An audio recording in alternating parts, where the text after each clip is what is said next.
bagaimana caranya mengenalkan sosok Pak Anies ini ke masyarakat dalam waktu singkat. Kalau saya mungkin udah tahu, kalau yang emak-emak yang di daerah lain mungkin banyak yang belum tahu siapa ini Pak Anies. Gitu, itu aja. Terima kasih. Assalamualaikum. Ibu siapa tadi? Saya untuk Anies apapun akan saya lakukan. Itulah emak-emak ya. Mama di sini harus sampaikan tetangga, belakang, depan, samping dan yang jauh. Caleg nanti nggak boleh di sini, nanti pada boleh ya. Caleg saya Pak Sumarno. Maaf Pak, akan saya tanyakan kalau masalah Anies itu udah semua suara Anies ya, tapi saya bingung kenapa pollingnya kok Prabowo yang tinggi. Di mana-mana nggak ada gambar dia, nggak ada itu kerumunan di mana, nggak ada. Kenapa masih pollingnya dia yang tinggi? Kedua, ya, yang namanya Anies itu udah benar-benar suaranya udah maksimal sekali.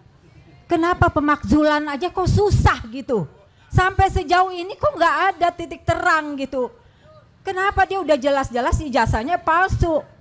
Toh polisi masih membela, TNI masih membela, kok dia nggak bisa turun-turun? Bagaimana nih petinggi-petinggi kita?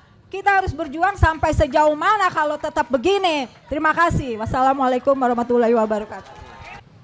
Anies nggak bakal menang gitu kan ya, karena pollingnya cuma 17%. Harus apa Pak? Suaranya dibatasi. Yang harusnya 52%, gitu ya.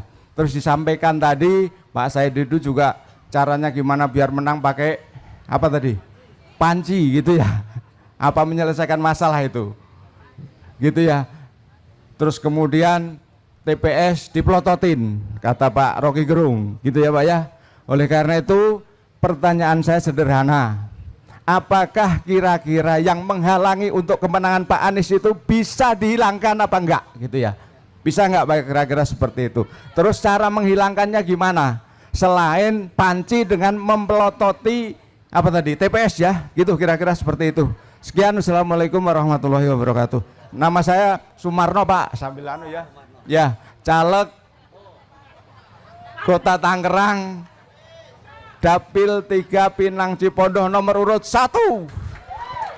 Oke, teman-teman, saya tahu bahwa ada banyak pertanyaan, tapi buat apa bertanya sebetulnya? Kan hal yang udah kita ketahui itu.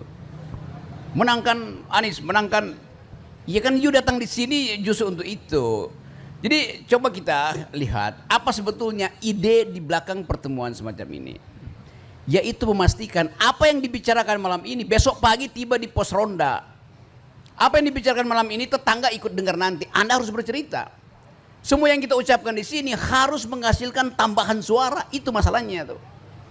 Kan nggak mungkin saya datang ke tetangga Anda. Anda rumahnya di sini, kiri kanan belakang ada 4 rumah di situ, Anda mesti terangkan itu. Bahkan Anda harus terangkan kenapa pentingnya perubahan. Pada siapa? Pada mantan pacarmu, mantan suamimu, mantan istrimu. Nggak ada soal. Jadi soal-soal macam ini mau kita bahas supaya ada yang dibawa pulang untuk diterangkan. Itu prinsipnya tuh.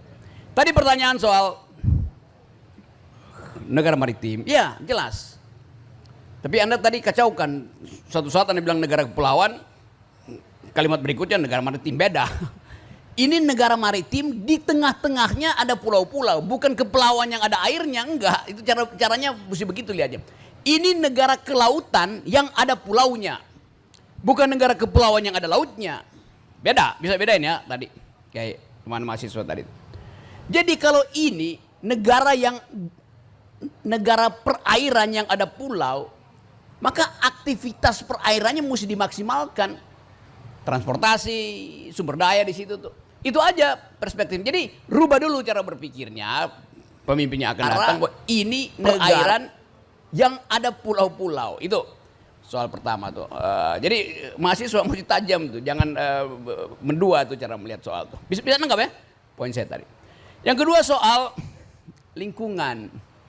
Anda bertanya pada saya, apakah dalam tema lingkungan Gibran akan mewakili pandangan generasi muda? termasuk Anda. Ngapain tanya itu? Saya akan tanya pada Anda justru, Gibran pasti akan mewakili generasi muda dalam soal lingkungan. Masalahnya, Anda mau nggak diwakili dia? Itu soalnya tuh ya. Masalahnya. Yang terakhir tadi, soal apa tadi Ibu tadi ya? Oke, Ibu. Oke. Ya udah, Anda terangkan Anies aja. Memang ada soal. Ini kan cuma soal balihonya ada apa enggak tuh. Soalnya itu tuh. Tetapi ada orang yang balihonya udah di mana-mana, juga nggak ada yang peduli. Sama aja kan? Jadi kelihatannya Anies memilih jalan intelektual, jalan untuk masuk ke komunitas-komunitas tuh. Kalau Anda baca, lihat riset, itu desa Anies itu udah melampaui semua baliho itu. Jadi itu masalahnya tuh yang kita inginkan tuh. Jadi tapi saya senang karena Mak tadi dengan lancar mengucapkan pikirannya tuh. Tidak terbata-bata, tidak terganggu emosinya tuh. Itu contoh emak-emak yang berakal sehat. Emak-emak yang berakal sehat, pagi-pagi dia ngulek, siang-siang dia nyalek.